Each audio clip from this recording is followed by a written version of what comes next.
Olá, meu nome é Edson, sou professor de Química e nós estamos aqui hoje para falarmos de um assunto importantíssimo e bem atual, que é a radioatividade. Bom, o que é exatamente a radioatividade? O que é que leva um átomo a ser radioativo? Nós dizemos que a radioatividade vem da instabilidade nuclear. Alguns átomos têm núcleos instáveis. Esses núcleos passam a emitir radiação e é esta radiação emitida pelo núcleo que nós chamamos de radioatividade. Observe que a maioria dos átomos tem núcleos estáveis.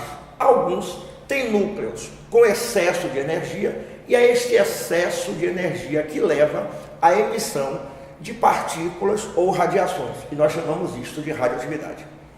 Qual é a aplicação prática da radioatividade? Ora, existem inúmeras aplicações. Nós podemos ver, por exemplo, na medicina, uma terapêutica radioativa, como, por exemplo, o uso da bomba de cobalto 60 para a destruição de células cancerígenas. A datação de fósseis, bastante usado na radioatividade, você determinar a idade de fósseis a partir da quantidade de carbono 14 residual. Bom, e como é que são esses decaimentos? Quais são os tipos de decaimentos radioativos? Os mais importantes, os mais comuns, são as partículas, que nós chamamos de alfa, que tem massa 4 e carga mais 2, que tem um baixo poder de penetração, não passa da nossa pele. As partículas beta, que tem uma massa próxima de zero, uma massa desprezível e carga negativa, já tem um poder de penetração maior, pode atravessar nossa pele. E a radiação gama, que é a mais energética de todas e a que tem o maior poder de penetração, chegando aos tecidos.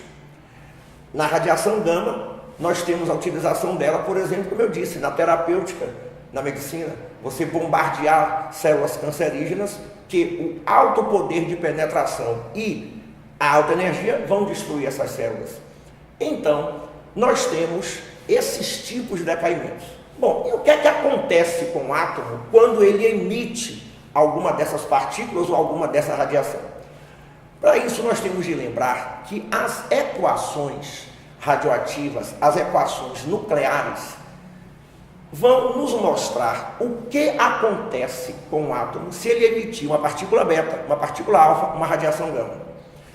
Nas equações, a massa do primeiro membro tem de ser sempre igual à massa do segundo, e a carga do primeiro membro igual à carga do segundo. Então, vamos tomar um exemplo hipotético do urânio 238 emitindo duas partículas alfa, uma beta e uma radiação gama. O que é que vai se formar? Ora, se a massa do primeiro membro tem de ser igual à massa do segundo, observe, a massa do primeiro membro, 238.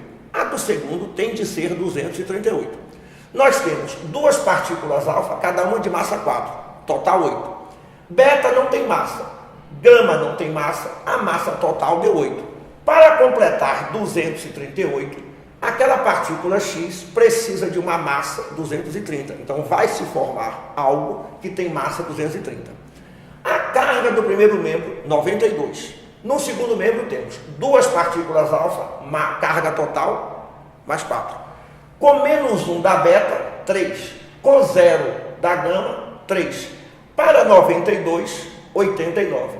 Então, nesse decaimento radioativo, se formou um elemento de massa 230 e número atômico 89. Se eu quero saber quem é esse elemento, vou na tabela periódica e olho quem tem número atômico 89, o actínio. Porque lembre que quem caracteriza o elemento é o número atômico. Agora, observe uma coisa. Ao emitir partículas e radiações, o urânio se transformou em outro elemento. O urânio se transformou em actínio. Isto quer dizer que se eu tiver uma certa quantidade de urânio aqui, com o tempo, esta quantidade vai diminuindo, porque ele está se transformando em actínio. E aí é que nós chegamos na chamada meia-vida ou período de semidesintegração, que é o tempo necessário para reduzir à metade a quantidade de átomos de uma amostra radioativa. Por exemplo, digamos um átomo que tem uma meia-vida de 1620 anos. O que quer dizer isso? que a cada 1.620 anos a sua quantidade se reduz à metade. Se eu partir, por exemplo, de 1 quilograma, de uma amostra de 1 quilograma desse átomo, após 1.620 anos teremos somente meio quilograma. Após 3.240 anos, ou seja, 2 meia-vidas, teremos um quarto disso e assim sucessivamente, num decaimento exponencial. Repare, aqui a gente usa, por exemplo, exatamente isso numa datação de fósseis. Vamos tomar como exemplo exatamente isso, a datação de fósseis, para que nós possamos entender a aplicabilidade da meia-vida. Datação por carbono 14. Todos os seres vivos têm um percentual de carbono 14 incorporado em sua estrutura. Na verdade, o que acontece na formação desse carbono 14 é que nós estamos sendo bombardeados constantemente por raios cósmicos. Esses raios cósmicos vão atingir átomos que vão liberar nêutrons e esses nêutrons vão interagir com o nitrogênio que existe na atmosfera. O nitrogênio, após receber esses nêutrons, se decompõe em próton e carbono 14. O carbono 14 forma CO2 com oxigênio atmosférico. Esse CO2 é absorvido pelas plantas na fotossíntese e os animais e nós nos alimentamos de plantas, incorporamos esse carbono 14. É claro, esse carbono 14 sofre um decaimento radioativo. Ele vai emitir partícula beta, formando novamente o nitrogênio 14. Ele tem uma meia-vida de 5.700 anos aproximadamente. Quer dizer o quê? A cada 5.700 anos, a quantidade de carbono 14 se reduz à metade. Mas e por que em nosso corpo, por exemplo, a taxa fica constante? Ele vai sofrendo decaimento, mas nós continuamos nos alimentando de outras plantas, outros animais, e reincorporamos o carbono 14 perdido. E a taxa fica mais ou menos constante em nosso corpo. Digamos, por exemplo, que nós descobrimos um fóssil que tinha 25% da quantidade original de carbono 14. Qual é a idade aproximada desse fóssil? Bom, nós tínhamos um certo valor, 100%. Se passa uma meia-vida, são 5.700 anos. Reduz a 50%, reduziu a metade.